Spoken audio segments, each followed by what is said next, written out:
now you're in the position to thrive. Now you're in the position to show up, show off, and be like, you misjudged the wrong one.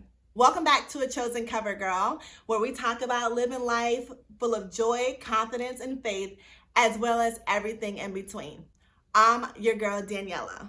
Now, today we're going to talk about how my lipstick was just off point. So don't you love when you just doll yourself up and thinking, okay, I'm killing it today. I am just doing this. Like makeup on point, hair on point, just outfit on point, and you're just excited about how you're looking. And then you get your bubbles burst. That was me when it came to my very first YouTube video. You guys have no idea how excited I was to finally get this party started, to finally launch my first video. I was so excited about watching it and, watching the playback and editing it and, implementing everything that I had learned while I was doing all this research on joining YouTube. And then I look and my lipstick is looking crazy. I had half applied lipstick on. I'm like, oh my God. My lipstick is not fully applied. And not that I just have half applied lipstick on, it was half applied red lipstick. I was mortified. Camille told me, my 11-year-old director, she was like, I told you so. Because when I was getting ready, she said to me, Mommy, you need to put some more lipstick on. Like in the corner and in between. I'm like, girl, I'm good, I got it. She's like, no, Mommy, I think you need some more. And I told her, like, what do you know about lipstick, right? She doesn't wear any. She's not my age. She's a little girl. So I'm like, chill, I got this, right? I didn't have it. Clearly, I did not have it. So I've been really, I got really obsessed over it, And I just did not want my very first YouTube video to have me looking crazy out there. I shouldn't be concerned about that, but hey, such is life. We are concerned about our appearance. This message just jumped out at me and I just had to come on here and really share it with you guys because it just reminded me that we are so obsessed and so focused on the wrong thing.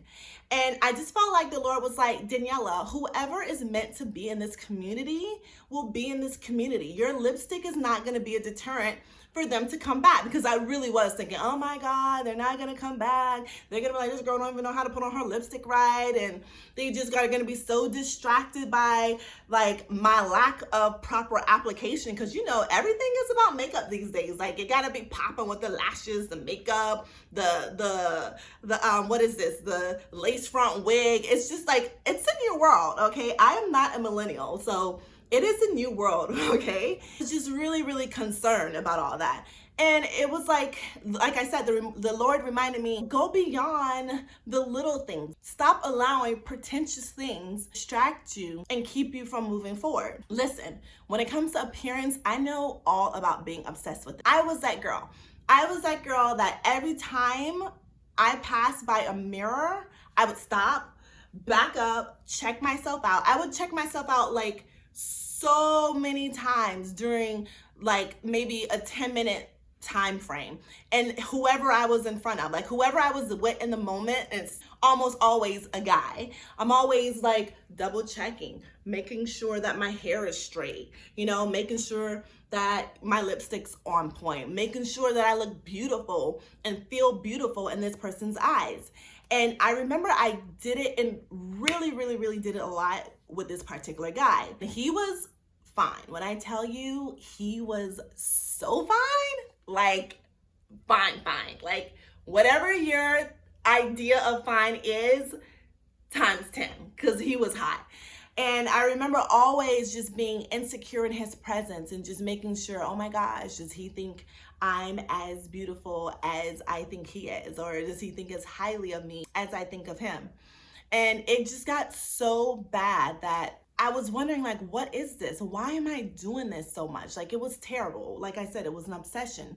And I recall praying one night, Lord, what is it? Why do I always feel the need to be beautiful? Why am I so insecure in this person's presence? Why do I judge myself so strongly and just have to be perfect in this particular moment, or just always got to be just so presentable? What's up with that? So the Lord says to me, you judge yourself and critique yourself so strongly, because that's what you do to others. If you want people to see you as I see you, then you need to see them as I see them.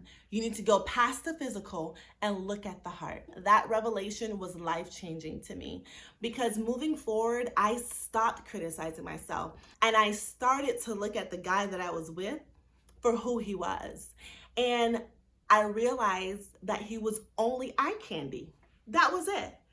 Because he didn't have diplomacy. His conversations were very basic and superficial. He used profanity loosely. He was just a pretty basic, good-looking guy. That was it. I started to look at every guy thereafter in the same manner. What quality, what character do you have? It has to go beyond the physicality. There has to be more than you being fine, good-looking, all that stuff. But no, seriously, there has to be more to you.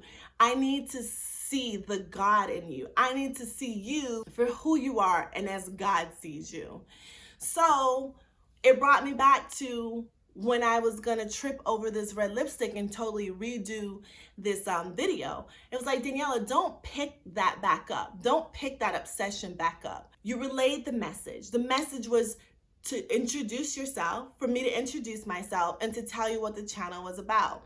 I did what I needed to do, but redoing that video would have just slowed me down. It would have been another distraction to take away from my momentum to get the word out. I wasn't gonna allow my bad lipstick application, which I call lipstick gate, to keep me from moving forward and doing what it is that I needed to do. I'm here to encourage you and to remind you to not allow the judgment of others or possible judgment even from yourself to keep you from moving forward.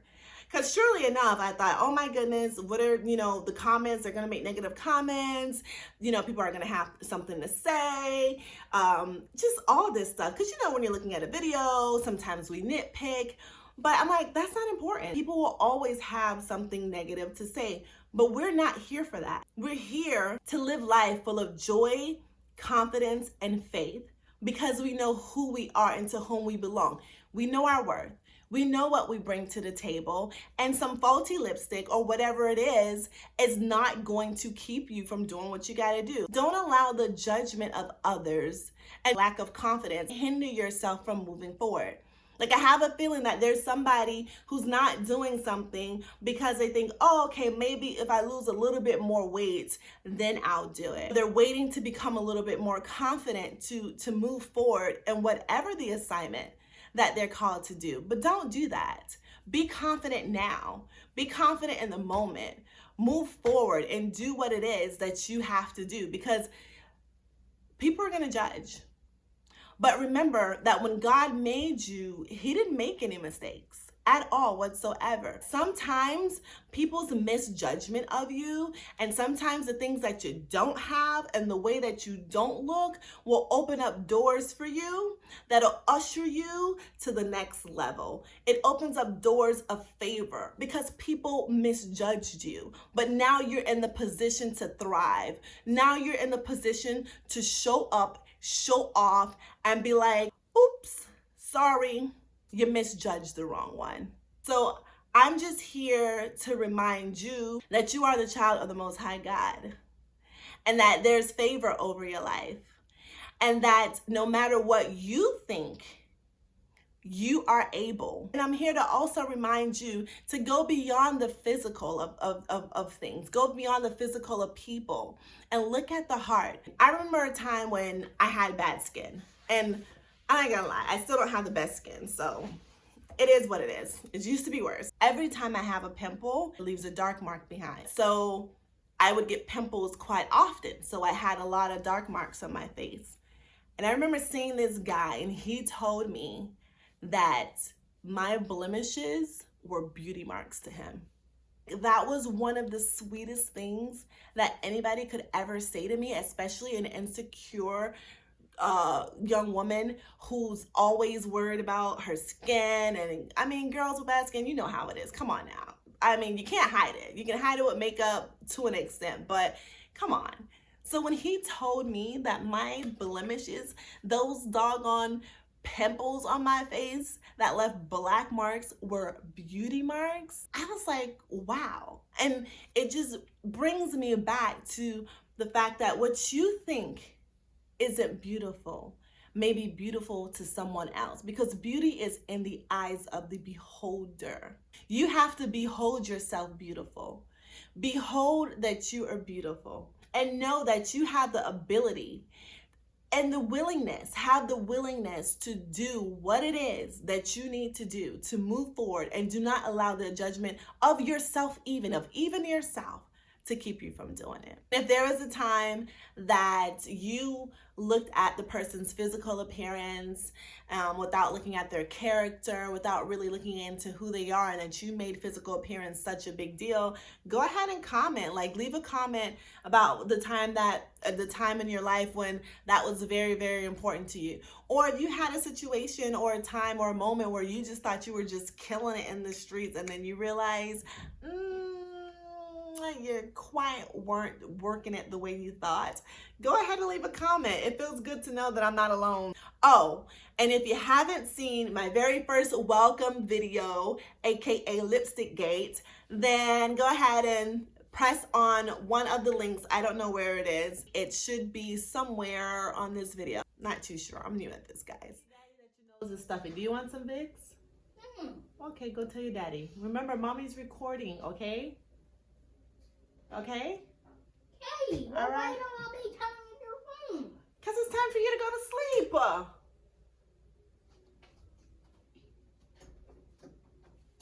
sleep. Thank you.